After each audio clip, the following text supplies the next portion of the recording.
ஹாப்பரை காட்டுறாங்க. அவன் அவனோட வீட்டுல கண்ணு முழிக்கிறான். அப்போதான் அவன் தெரிஞ்சுக்கிறான் அவனோட வீட்டுல மைக் செட் பண்ணி அவன் கதைக்கிறத யாரோ ஒட்டு கேட்காங்கன்னு. அதோட கட் பண்ண அந்த பசங்களும் வில்லும் ரேடியோல கம்யூனிகேட் பண்ணதையும் பிரேனர் ஒட்டு கேட்டுட்டு இருக்காங்க.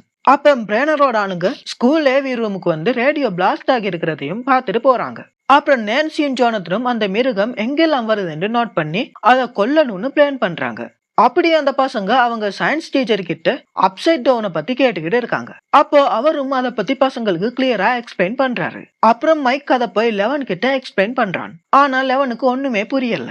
அப்புறம் லூக்கஸ் லெவன் கிட்ட உனக்கு கேட் இருக்க இடம் தெரியுமான்னு கேட்கா. அதுக்கு அவ தெரியாதுன்னு சொல்லிடுறா. அப்போ நீ எப்படி அங்க போயிட்டு வரேன்னு கேட்டுட்டு இருக்கும்போது டஸ்டின் ஒரு விஷயத்த சொல்றான்.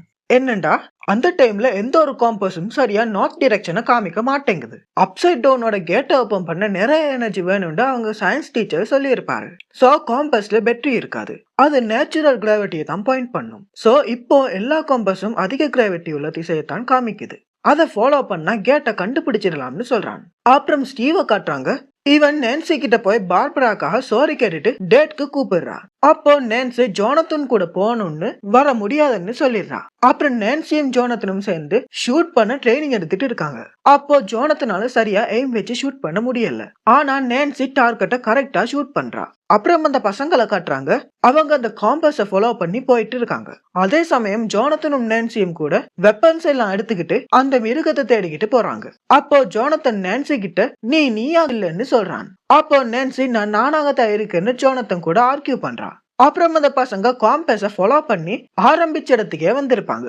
அப்போ லூக்கஸ் லெவன் தான் காம்பஸோட டிரெக்ஷனை தப்பா காமிச்சிருப்பா. அவ மூக்குல இருந்து ரத்தத்தை தொடச்சுதான் நான் பார்த்தேன்னு சொல்றான். அப்போ மைக் லெவன் கிட்ட நீ பண்ணலன்னு சொல்றான்.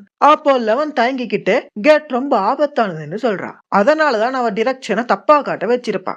அப்புறம் ஜாய்ஸ் வீட்டுக்கு ஹாப்பர் போய் ஏதாவது மைக் செட் பண்ணி வச்சிருக்காங்களான்னு சர்ச் பண்றான். அப்புறம் எந்த ஒரு மைக்கும் இல்லன்னு தெரிஞ்சதுக்கு அப்புறம் வில்லோட பாடி உண்மையானது இல்லன்னு ஜாய்ஸ் கிட்ட சொல்றான். அப்புறம் ஜாய்ஸால சந்தோஷத்தை தாங்கிக்கவே முடியல, அழுகுறா. அப்புறம் அந்த பசங்களை காட்டுறாங்க. அங்க லூக்கஸ் லெவன் ஒரு மான்ஸ்டர், அவ தான் வில்ல கண்டுபிடிக்க மாட்டேங்கிறான்னு சொல்ல மைக்கும் லூக்கஸும் சண்டை போட்டுக்கிறாங்க. அப்போ லெவன் நிறுத்த சொல்லி கத்துவா. இவனுக்கு கேட்காததுனால அவளோட பவர்ஸை வச்சு லூக்கஸ தூக்கி போடுறா. அப்புறம் லூக் மைக்கஸ் கிட்டேயும் டஸ்டின் கிட்டேயும் பேசாம எந்திரிச்சு போயிடுறான். அப்படியே திரும்பி பார்த்தா லெவனை கூட அங்க காணோம். அப்புறம் நான்சி அண்ட் ஜோனத்தனை காட்டுறாங்க. இவங்க நைட் ஆகியும் அந்த மிருகத்தை தேடிக்கிட்டு இருக்காங்க. அப்போ இவங்க காட்டுல அடிபட்டு ஒரு மானை பாக்குறாங்க. அப்போ திடீர்னு ஏதோ ஒண்ணு வந்து அந்த மானை இழுத்துக்கிட்டு போகுது. அப்புறம் இவங்களும் அதையே ஃபாலோ பண்ணிக்கிட்டு போறாங்க.